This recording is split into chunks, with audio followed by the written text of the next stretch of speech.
I am excited about this session. Well, because it's been led by Piyush Malik, an industry veteran with a wealth of experience and wisdom. From his stint at IIT Delhi to his role as the founder of the Digital Agenda, our esteemed speaker has gained immense experience and expertise in business, technology, and transformation.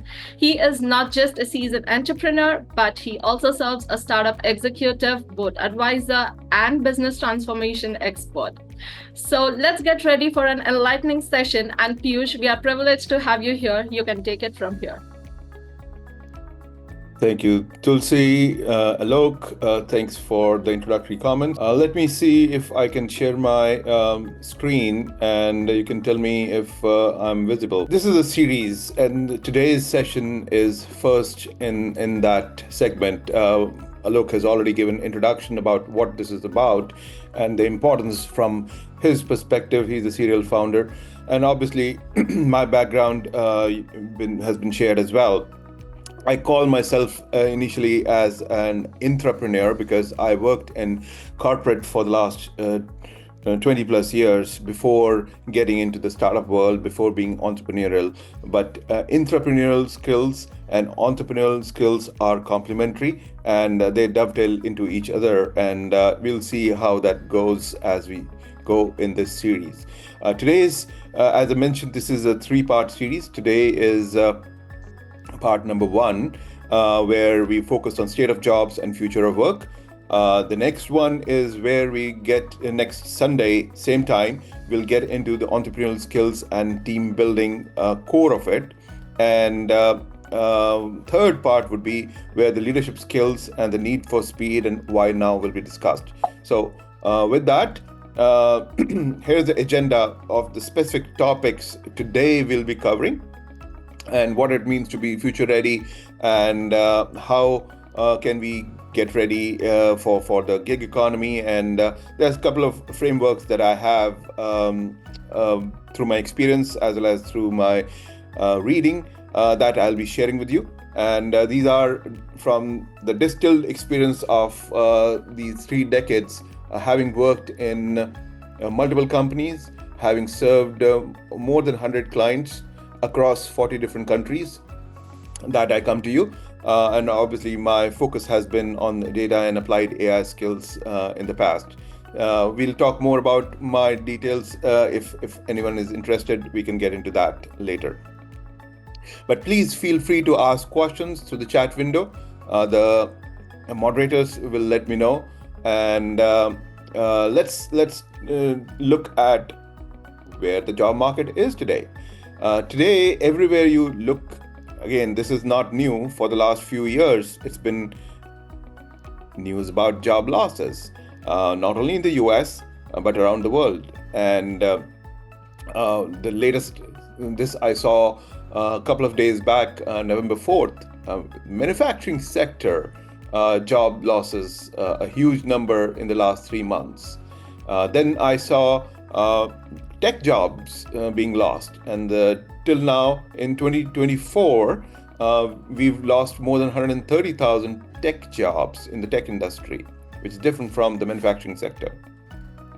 Last year, in 2023, we lost more than 22,000 jobs. So things of that, these are very depressing numbers, but at the same time, and this graphic here shows how month-wise, between the big tech companies and smaller startups even laying off people, there is a shift happening in the market. And we'll see how and why this is key to understanding where we are and where we go from here. The Bureau of Labor publishes news and statistics on a regular basis. And their latest report again came out a week ago, November 1, and it projects that while there are jobs which are left unfilled despite job losses happening, there are certain skill sets that are required due to which those jobs are open. So this is clearly a gap between what skills people have now and what the industry needs. And you will see as we go forward in this as to what skills are critical for keeping the job or to surviving as well as thriving in the job. So, a lot of hype around AI and automation all around. There's tons of VC money going into AI. You've heard the valuations of these big companies like OpenAI, 157 billion valuation. It's hardly a 5-6 year old company, and formed as a non-profit initially and valued so high. Like that, tons of startups which have emerged in the last 3-4 years, especially in the wake of the Gen AI wave, that gives us an indication that there is money that the venture capitalists and investors are putting in, which they are taking from the other sectors and putting here. All of that definitely means that we need to look very carefully how we align our skills. At the same time, the picture on the left, many of you who have been in the AI market would know this is Geoffrey Hinton. He won the Turing Award a few years back, which is known as the Nobel Prize in data science and AI. But this year, he did win the Nobel Prize as well, not too long back, just in the last month. And his projections, his predictions have been towards the negative part of AI and how the advancements in technology are threatening humanity. So we've got to take a look at the pragmatism and the wisdom that people like Geoffrey Hinton bring. At the same time, we've got to look at the exuberance of people like Elon Musk, or for that matter, the investments being made all around, and see where do we land at a balance and how do we move forward. And this is a picture, just curious in the audience, if by raise of hands, if you can type in or give some emoji, who attended this V Robot event from Tesla? Anyone? I can't see the responses as yet. Okay, maybe a few of you. And this was not only about cyber taxis, but also about robots. This device, the humanoids that Tesla is manufacturing, it's called Optimus, and this is slated to be manufactured at a price point which will replace humans, who will be basically, these robots would be doing jobs which the humans don't want to do. And so tedious, manual, and very, very tiring kind of jobs are destined for this robot. At the same time, just like Uber had or Lyft had disrupted the taxi industry, these cyber cabs will be disrupting Ubers of the world, where the drivers will not be required if there is a fully autonomous car or taxi being available. So think from that perspective what shifts are going.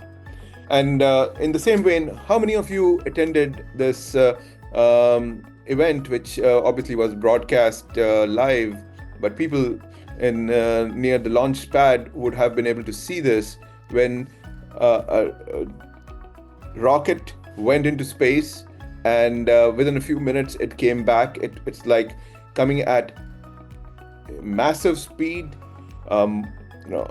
heavy, very heavy, 20-story building worth of weight, and it was perfectly cached by these robotic arms. Now, this is a feat of science and engineering put into place, and that's where we talk in our engineering circles within our organizations, how rapidly robotics and hardware and software have evolved. Just about 2 decades ago, the first incentive program was put by an organization to promote private space travel, and there were incentives which were also given to the autonomous vehicle programs from Stanford and from all the research institutions. So things of that nature are privately funded as well as supported by the universities and the governments around the world. And these are leading to the furthering of science and technology. And this is why science and technology skills become very, very important. And you may have also heard how the most valuable company today is the company that is enabling artificial intelligence, GPUs, graphical processing units. And this is NVIDIA with its digital twins software, which is being shown here. And they are making digital twins in what they're calling as omniverse. And all of that is leading to, again, more automation, at the same time, more collaboration between traditional players in the industrial space for and these newer players for rapid digitization. And this will obviously cause a lot more automation, lot more losses of jobs. So we've got to be aware of this trend. And while there will be jobs still available for maintaining these robots, there will be jobs for software creation of more new use cases for using these robots and putting these AI use cases into operation in the industry. Again, all fueled by the Gen AI race that was unleashed just about 2 years ago in November 2022. Here's another look. This is something which I found out there in the mall. Here's a robotic barista. Then in San Francisco, you find this robotic bartender. There is Wendy's with their drive-through, which is manned totally by an AI software. It's a fast food industry being automated. See where it is going. Even the food delivery is being done by these robots. So newer devices, newer ways of displacing humans. And then even the servers and even chefs are now their devices which are using AI and specialized cooking devices which are available. So it's basically reducing the reliance on humans, and at the same time it's totally revolutionizing every industry. So this is just an illustration of this. So what does that mean? These job losses increase, it leads to societal disruptions, which makes people into hardships. For economic hardships happen whenever these things happen, and then that leads to governance and law and order problems. And law and order goes down. The governments, local, city, as well as the national governments have to get involved and make sure that the society is not impacted too much. And they have to figure out what will the humans do. And that's what I want you to think as well. And this is this is the topic. If machines and AI are here for our jobs, what will the humans do? And incidentally, this was the topic of a talk I gave back in 2009, back when I used to be working with IBM Watson and big data at IBM. So anyways, it's a real issue now that we have all to think about. And so what does it mean to be future ready? Being future ready means that we have to have our superpower. Being human is the superpower, and you don't want to lose it. We've got to embrace the power of technology, and we've got to adapt to all this increasing automation around us. we've got to find agency. Agency means purpose. We've got to find why do we need to work on and what do we need to work on. And that comes when your internal values align with the company that you work for or the organization, whether for profit, non-profit, or a government organization that you work for. And it has to come from within you. And that's where, how this thing is all changing. Being future ready also means that we have to ask the right questions, because the questions we ask determine the answers we get and the solutions we are able to deploy for the society. So don't be a bystander, be curious, ask questions. And there's a framework I call as LUR framework, which stands for be ready to learn new things, unlearn the old things, and relearn. And this is a continuous cycle. Learn, unlearn, and relearn at a rapid pace. Finally, I would on this page you see EQ is greater than IQ. We all used to talk about how intelligent Einstein was with a high IQ, and people with high IQ are well regarded. Well, in tomorrow's world, or rather today, when all these large language models are able to ingest all the knowledge available and are able to spit out answers much more faster, much more efficiently, and much more comprehensively than a human being, then what you need is the ability to understand the other human being, the ability to empathize with others. And that's why we call it emotional quotient. And emotional quotient it will be valued a lot more than IQ going forward. I just saw yesterday Rubik's Cube, which a lot of kids love to play with. I've played with it when I was younger, and yes, I never broke the Guinness World Record on that, but the world record for a human to solve a Rubik's Cube was 3.9 seconds. And yesterday when I read that news, that AI-powered robot was able to do it in 0.03 seconds. So it's like mind-boggling how fast these machines are. So that's what I would say. Being future ready means we need to acquire these different skills. And the top of the list is entrepreneurship. Entrepreneurship, let's define it. Essentially, it's a word that comes to us from the French dictionary, and it came to the English language in the 18th century. Entrepreneur is the person who organizes and operates a business or businesses, taking on greater than normal financial risks in order to do so. And it means spotting opportunities, creating innovative value, and creating customers. And this cycle needs to go. And typically, you have to,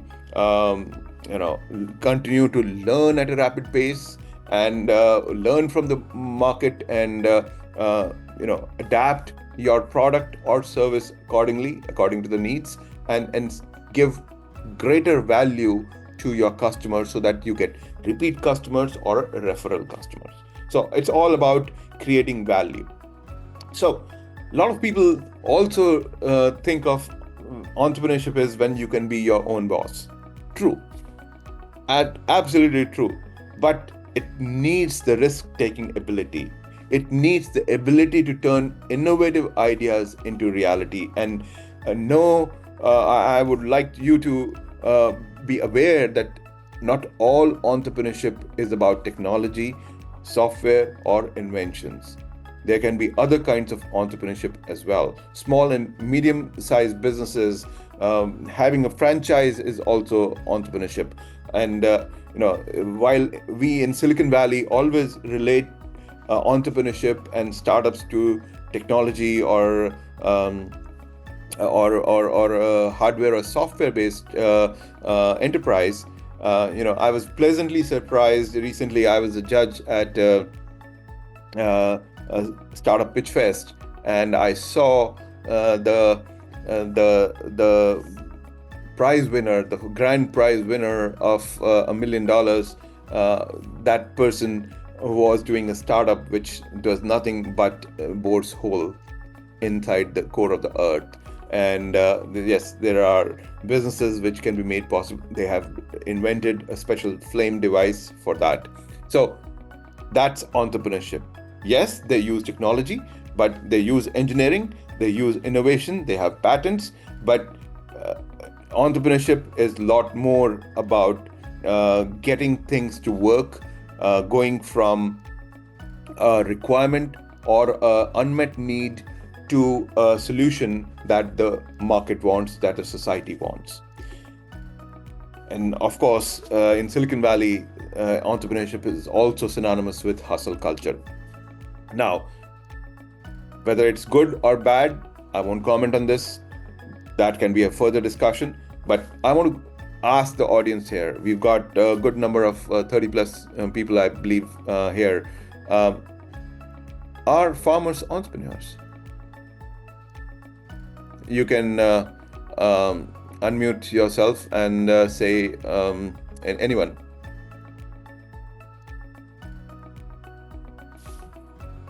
I believe we have somebody on the chat panel. Okay. Yes, we have.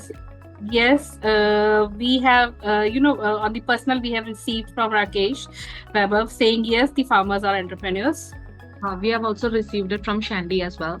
So wonderful. So which is the right answer? Because farmers are the greatest risk takers. They take loans from the money lenders or the government or the banks, and they put in their toil and effort whole year long. They buy seeds, they buy fertilizer, and take care of the crops whole year long, and then they harvest. They are taking a lot of times putting their houses on mortgage or in the money lenders' hands, and then doing this. So it's a high risk business, and so definitely right answer.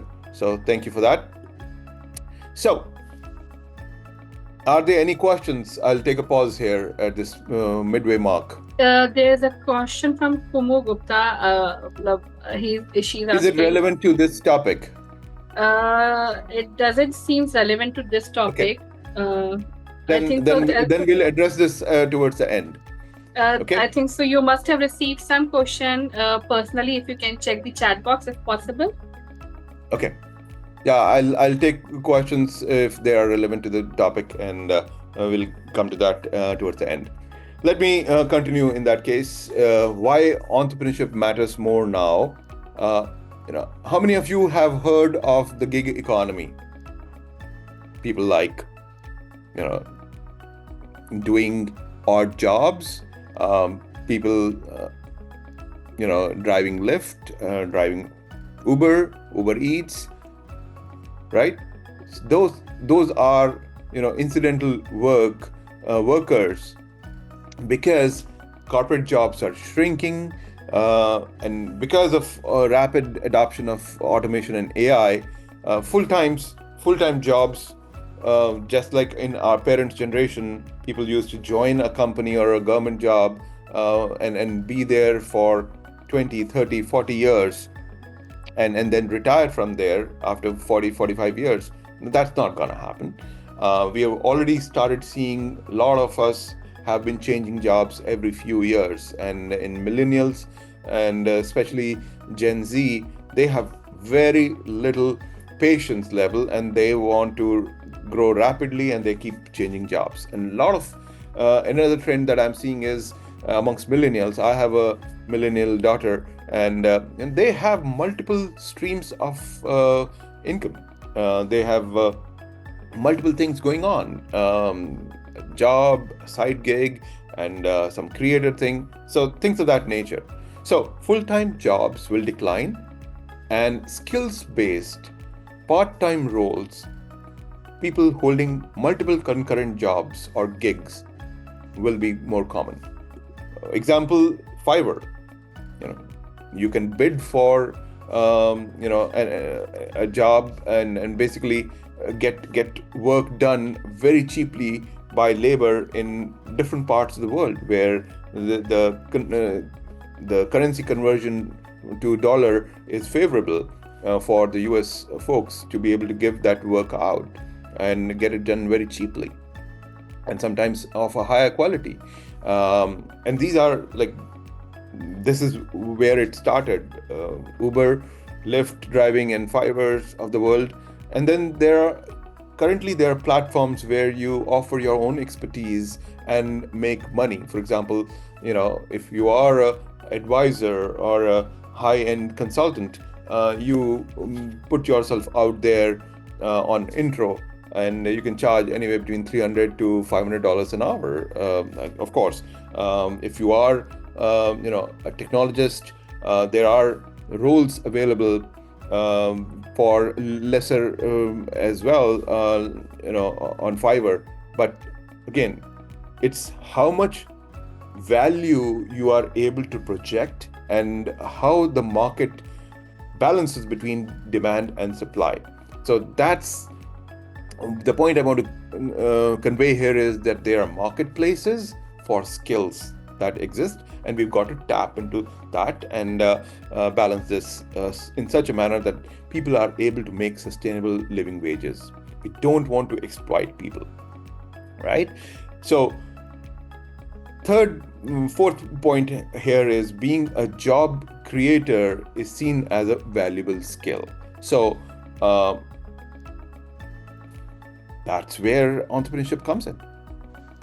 An entrepreneur has an idea, works towards it, builds a minimum viable product, gets money from an investor, angel investor, or a seed investor, or a venture capitalist, and then builds that product or service and provides value to the end customers. And that's how creates a team, and that's where job creation happens. So that's the cycle. Again, I'm stating in simple terms for the young folks who are with us on this call, and for the parents to understand as well.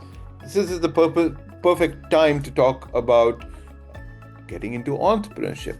And so I want to ask this question: who can be an entrepreneur? Anyone want to give an answer, and the admins can tell me? No questions recently. Also, So my question is, yes, we have received from Shashwat stating anyone any person who seems to find sorry, there's some spelling mistakes over seems, Shashwat. So any person who find the gist, have the courage to run a show independently can become an entrepreneur. right, good. Yes, absolutely. So, but there are interdependencies. You have co-founders and you have other staff that bring in a requisite skill. And to me, an entrepreneur is more of an orchestrator who combines the skills of people, hires the right people, and gets the right stakeholders involved for getting the funding and finds the customers. So that's where the entrepreneur has multiple skills, right? So another question is, how does a startup differ from a small business? I don't see any responses. Anyone? Sorry, Piyush. Ibrahim is saying the startup is at the initial stage where that particular entity is looking for the funding, but small business is running independently and generating revenue. Startup is not at that particular stage currently.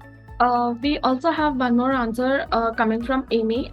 He says that startups often have a clear exit strategy, such as being acquired by a larger company or going public through an IPO. Good point. Yes. So small businesses are typically, think of it as a mom and pop store, a grocery store, or a liquor store, or a gas station, or an agency for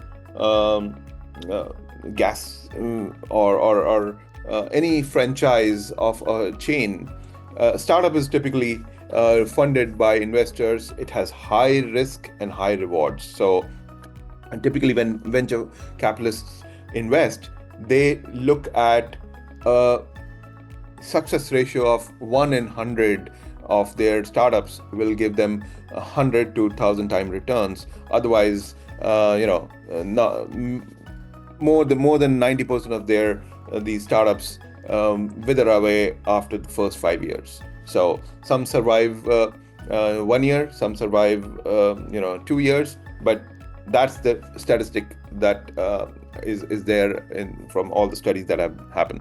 So high risk, high reward, but at the same time, if you find the right problem to work on, it can give you great degree of satisfaction. So that's where I would leave on the entrepreneurship topic. And let's talk about the emerging technology and skills needed for the future. So the skills in the wake of AI and robots attacking our jobs, the skills that we need include entrepreneurship, risk-taking. We've talked about both of these before. Another skill important is telling a story and selling your idea or product. So storytelling and selling your idea is important. Of course, you need to have technology skills to make your product. If you don't have, then you acquire that skill through a contracting person or an employee that you bring on board. But more important is having the curiosity to learn new things and learning quickly. And that relates to the LUR framework that I had mentioned earlier. The soft skills are important as well. Very, very important. Listening intently, giving importance to the person that you're talking to, interacting with, having an eye contact with them. Those are the skills that will be needed. For example, caregiving. In healthcare, there are nurses, there are doctors, but then there are caregivers, people with disability, people who are old. They need caregivers. So that's a skill, that's a job category that is increasing in demand, and it pays very well as well. So it all comes from having an empathetic outlook, and of course you need to have good communication skills, which is across the board, whether you are a startup founder or whether you are working in a company as a job you are holding. Communication skills, being able to articulate your ideas, thoughts, and being able to persuasively convince others for investing in your projects. And that's where your presentation skills come in. So all these take shape, and so I want to share now a framework to evaluate what are the things as an entrepreneur you should focus on. So anytime you are, I call this as a 3W framework. As I said, I've been an entrepreneur most of my life, and then last 8 years as an entrepreneur slash involved with startups. So there is some degree of experience speaking here. The 3Ws are: why this? Why is this problem important? Why is it that I should be working on it? The second question you should ask is, why me? Why should I be solving this problem? Why not my neighbor? Or why not my boss? Or why not my some other person? Finally, why now? Timing is important. Why this? Why me? And why now? Once you have this framework in check, you can really narrow down on what problem you are going to be solving, because anytime you take on entrepreneurship, you are giving away anywhere between 7 to 10 years of your life to that problem, and you've got to be passionate mission driven, focused on that to be able to make a dent out there. We'll talk more about in these things as we go forward in this series. I also want to talk. Yeah, go ahead. We have one question that is like, how can one assess when to pivot or refocus efforts in a new entrepreneurial venture? Very good question. Pivoting away from an issue is, you have, again, when you take money from a venture capitalist, they typically give you a 7-year runway to show results, 7 to 10 years, we call it. When you take money from a private equity or a money lender, they want to see their return on equity 15 to 20%. Whereas, and they want it quickly, between 3 to 5 years. Now, you, as the founder and the entrepreneur who is facing the customers on a daily basis, who is out there looking at what are the shifts in the market happening because of technology changing, because of market demand changing, if you're not seeing the rapid pace of advancement of your startup in terms of whatever metrics you've set, it could be user growth, it could be the pace of adoption of your software or hardware device, and the pace at which you are growing across.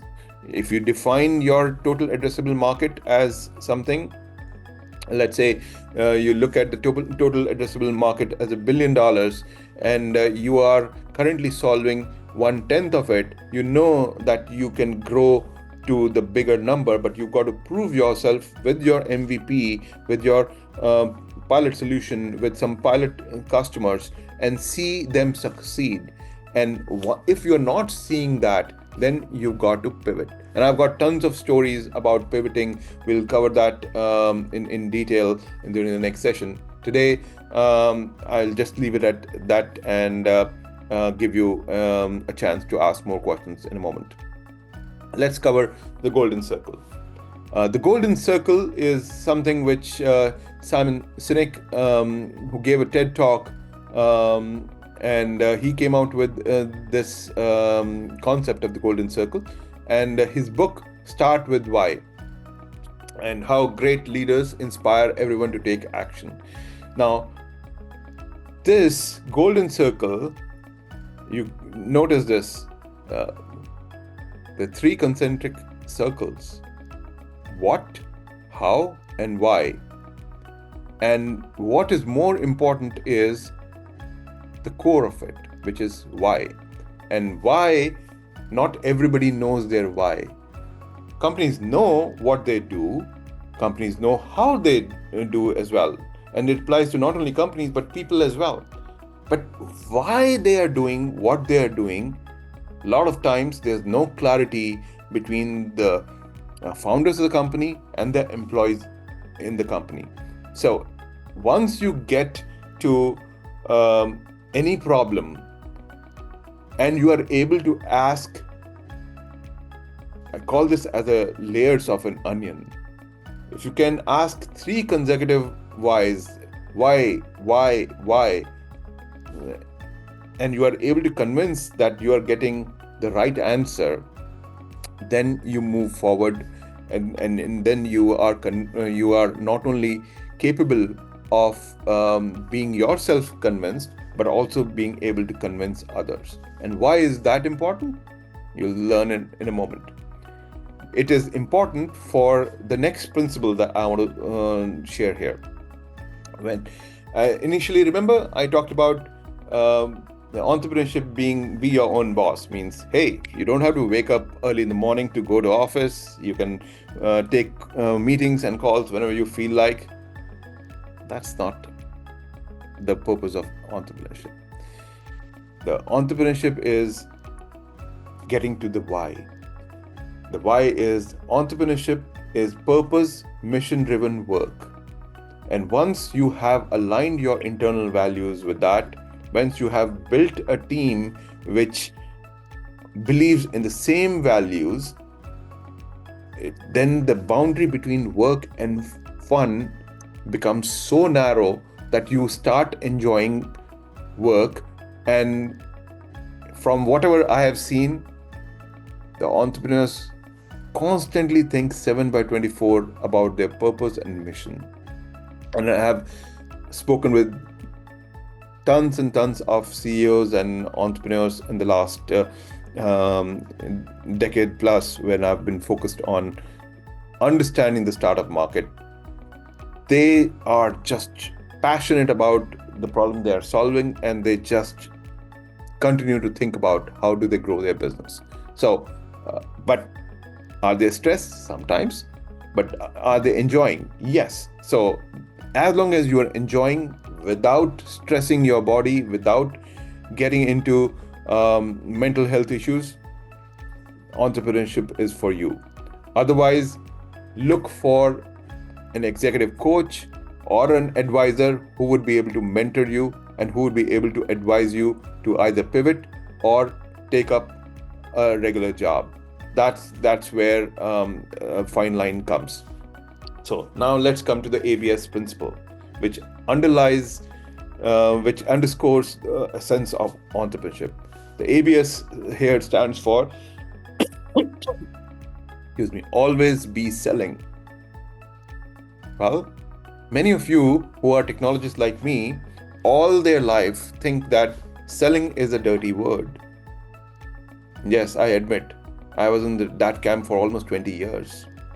I avoided roles that involve selling.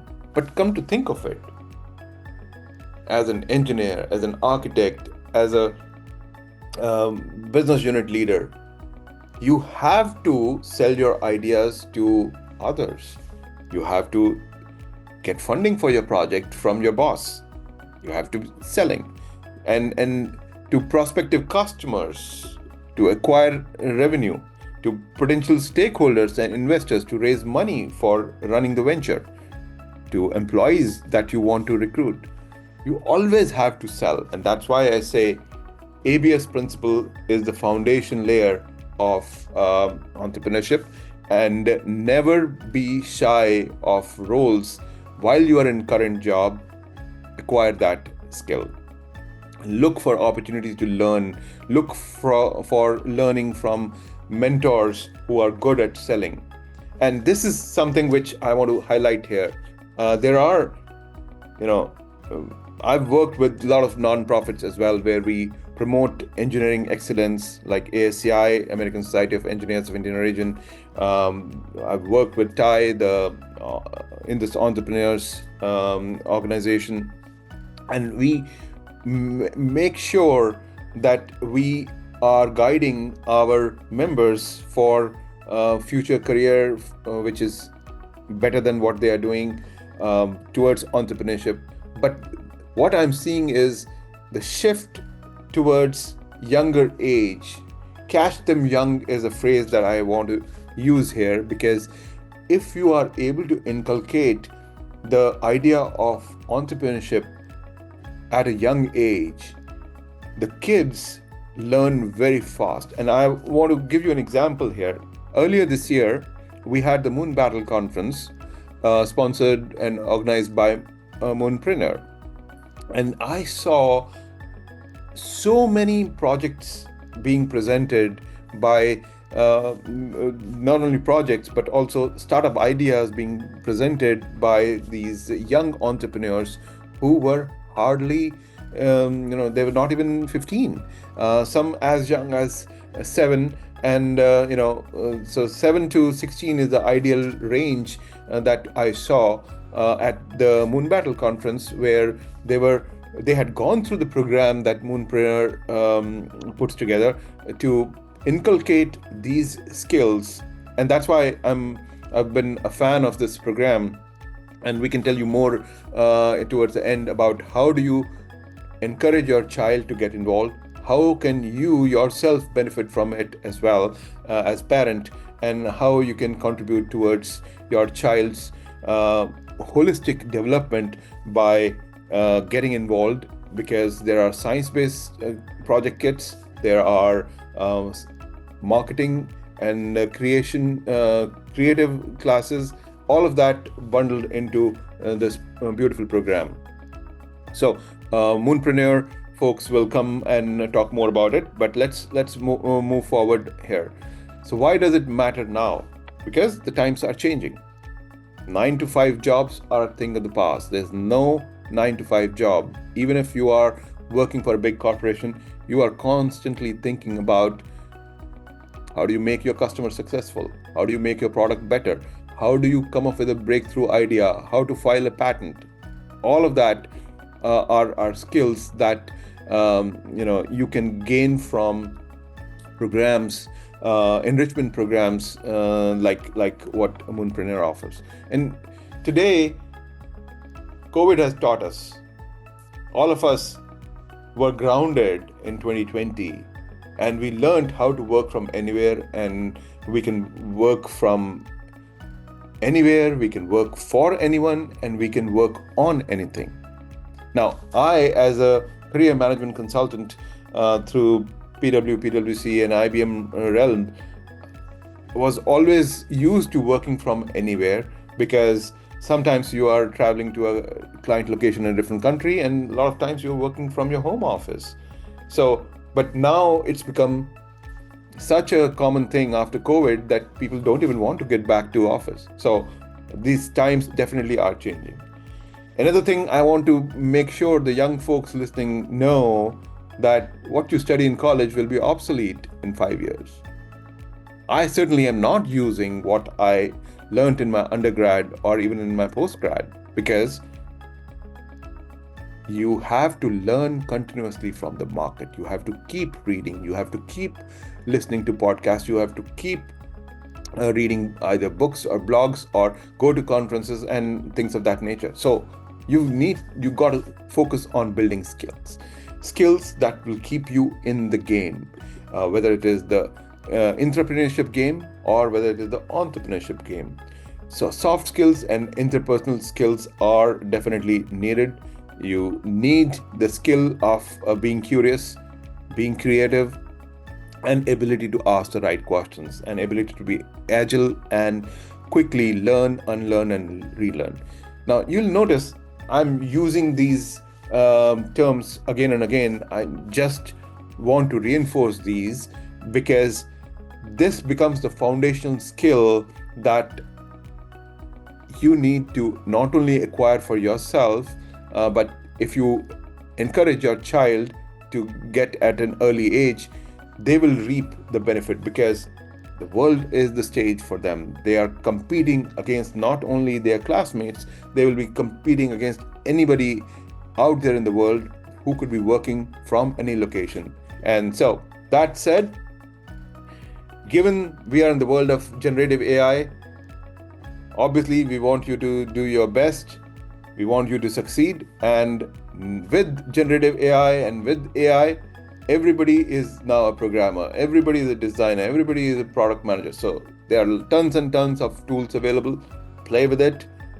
Just here as a messenger, you can see there is a lot of interest in this, and I'll take a pause here and take any questions at this time.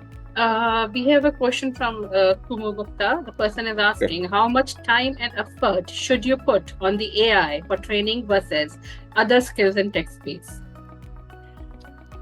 So you've got to see that AI as a technology is evolving so rapidly that it's very hard to keep up. Now, I've been in the data and applied AI space for almost 25 years.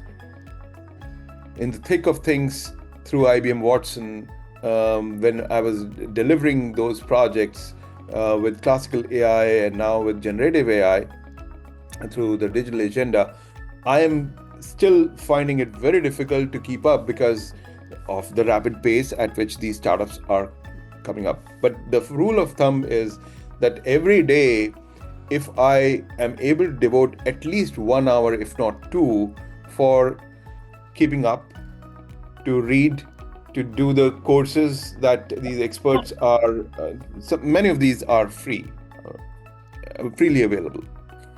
Keep up, but try yourself. Hands-on practice is very important, and that's where, even at ASCI, we had done generative AI workshops in the last few months. Multiple times we've done that. Moonpreneur incorporates generative AI into their program, and it's how we are able to scale our offerings with the latest tools with ease. That's where it is. And again, a lot of things that you would hear in the market is the next generation skill is going to be English, prompting the large language models in the right way. That was a message from 2023. Prompt engineering was very hot in 2023. Q3 and Q4 of 2024 has been all about agentic AI, where the output of one large language model goes to another program which are daisy chained, and you are able to leverage those and get things done just like humans would do. So there's a lot more to come on that agentic AI. So just keep up, I would say, by devoting at least 1 to 2 hours every day on it. Of course, if your job today doesn't require AI, that's for it. But if you are deeply into the field of AI, either as a researcher yourself or as a practitioner or consultant, then you might even be putting 10 to 12 hours on AI itself. Obviously, of the age group between 7 to 16, that's the ideal catch them young stage that Moonpreneur caters to. If you are not in that category, then obviously there are learning paths that you have to adopt. And the learning paths is something like a combination of online instructions, podcasts, videocasts. There are lectures that universities organize and offer it for free. Berkeley is doing. I'm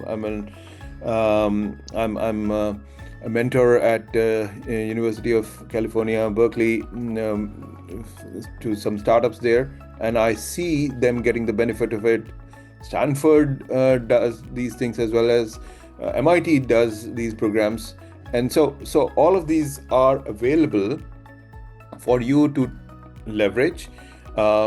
Another thing you could do is follow the right people on LinkedIn.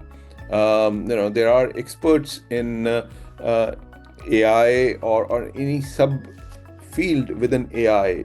Whether it is machine learning, whether it is computer vision, or whether it is neural networks, whether it is GPTs, and again, as I said earlier, continuous research is happening in all the organizations, the educational institutions, and the ones which I named are some few of them, but there are corporations, the hyperscalers, cloud hyperscalers, whether it is Amazon, IBM, Google, Microsoft, Meta, all of them are doing research in that field, and they are in this field, and they are making it available for freely available certifications, freely available code base, and they're open sourcing. Llama is an open source model for large language in Gen AI space. There are IBM has a Granite model as well, and they are coming at a very rapid pace. And when they release the new model, the documentation comes with it, instructions, the video-based training comes with it. So just adopt that strategy, follow the right individuals, and if you follow, I sometimes write on LinkedIn as well, and I'll show you a way to connect with me on LinkedIn. I'll go back there, so you can scan this, and you can connect with me on LinkedIn, and you will see I post about AI almost 3 to 4 times a week. Whatever I am seeing, whatever conferences I'm going to, and whatever learnings I have from all these experts from industry or academia, and of course I speak as well at different events. So, but we are all learning together. This field is progressing so rapidly that one individual cannot be a know-it-all. So we all want to be learn-it-all. We want to double down on our learning ability and march forward.